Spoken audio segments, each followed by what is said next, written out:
Oke, mari kita langsung selami bahasanya. Pernah nggak sih kalian bener-bener mikirin asal-usul nama sebuah tempat? Biasanya kan kita hafalin aja gitu dari buku sejarah waktu sekolah. Nah, hari ini kita bakal ngebongkar sebuah misteri linguistik dan sejarah yang bener-bener epik dari salah satu nama wilayah paling ikonik di Indonesia. Kita bakal ngupas tuntas unsur politik, sejarah, dan keunikan bahasa di balik nama Irian. Sekarang, coba tanyain ke diri kalian sendiri deh. Apa sih arti sebenarnya dari kata Irian? Atau jangan-jangan semua yang kita yakini selama ini cuma mitos doang? Selama puluhan tahun, kita kan kayak dicekoki satu narasi tunggal soal makna kata ini. Tapi gimana kalau ternyata maknanya udah dibelokkan? Sejarah nama ini tuh jauh lebih rumit, sangat politis. Dan jujur aja, jauh lebih aneh dari yang pernah kita bayangin. Bagian pertama, fenomena Kratabasa, obsesi kita pada backronym. Sebelum kita masuk ke sejarah politiknya yang lumayan berat, kalian pasti tahu kan kebiasaan unik orang kita yang suka banget kotak-ngatik kata jadi singkatan?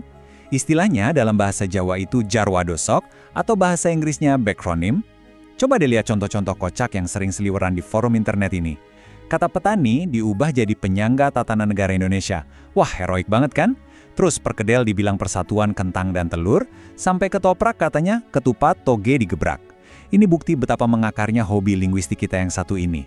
Kita tuh seneng dan ngerasa terhibur dengan singkatan-singkatan guyonan kayak gini di kehidupan sehari-hari. Tapi tunggu dulu. Gimana kalau kebiasaan lucu-lucuan ini tiba-tiba diangkat ke level negara? Nah, disinilah suasananya mulai berubah serius. Ada satu backronym tingkat dewa yang paling terkenal di seantero negeri, Iri Airianti.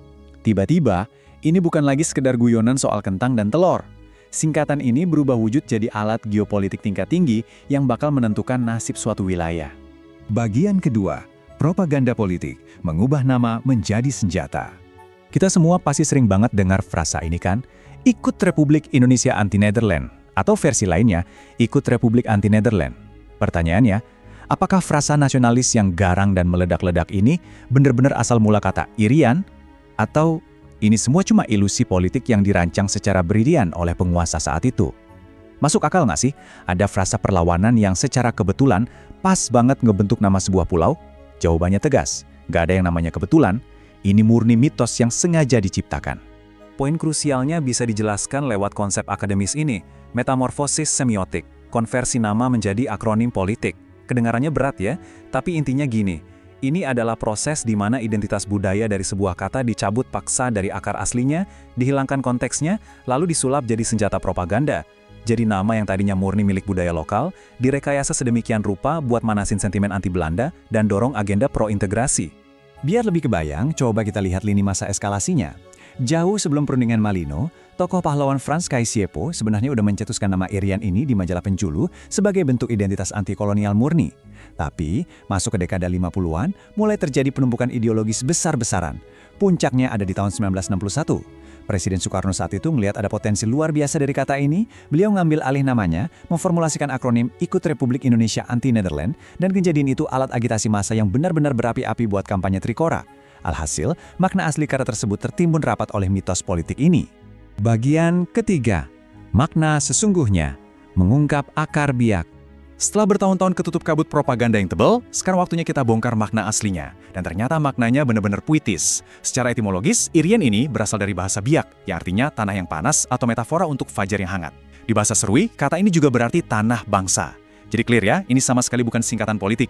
Ini adalah representasi dari masyarakat adat setempat soal tanah mereka yang lagi menyambut era baru, fajar yang cerah buat ngusir kegelapan masa lalu. Beda banget kan sama kesan militeristik yang selama ini kita kenal? Bagian keempat, Gus Dur dan ironi miskonsepsi bahasa Arab. Tapi tunggu, cerita detektif linguistik kita belum kelar nih. Sejarah itu emang selalu punya cara buat ngasih kejutan. Di akhir tahun 1999, kisah nama ini ngalamin satu plot twist terakhir yang benar-benar ironis. Coba bayangin suasananya.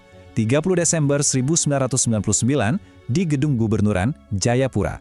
Presiden kita saat itu, Gus Dur, lagi ngadain dialog terbuka besar-besaran sama masyarakat Papua. Dari yang nuntut kemerdekaan sampai yang pro pemerintah, semuanya dikasih ruang buat ngomong dan Gus Dur benar-benar dengerin. Di momen krusial inilah, sebuah keputusan historis diambil. Dan disinilah letak puncak ironinya. Gus Dur secara resmi ngabulin tuntutan buat balikin nama wilayah itu jadi Papua. Keputusan politik yang sangat tepat sih buat ngeredam gejolak. Tapi, alasan pribadinya itu loh yang bikin geleng-geleng kepala. Gus Dur ngejelasin kalau beliau ngerasa nama Irian itu jelek. Kenapa? Karena beliau keliru meyakini kalau Irian itu berasal dari bahasa Arab Urian, yang artinya telanjang. Ya, telanjang. Beliau berasumsi nama itu dikasih sama pengembara Arab zaman dulu yang ngelihat penduduk lokal pakai koteka. Jadi bayangin aja, nama indah yang aslinya berarti fajar yang hangat, malah dihapus karena disangka istilah Arab yang merendahkan? Semua ini ninggalin kita sama satu pertanyaan yang cukup provokatif.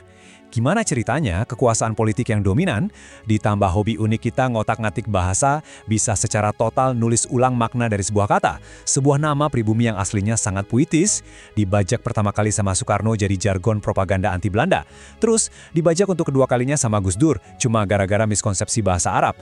Sejarah bahasa itu emang penuh misteri dan ironi ya, makanya teruslah pertanyakan apa yang kalian baca, dan sampai jumpa di bahasan mendalam kita berikutnya.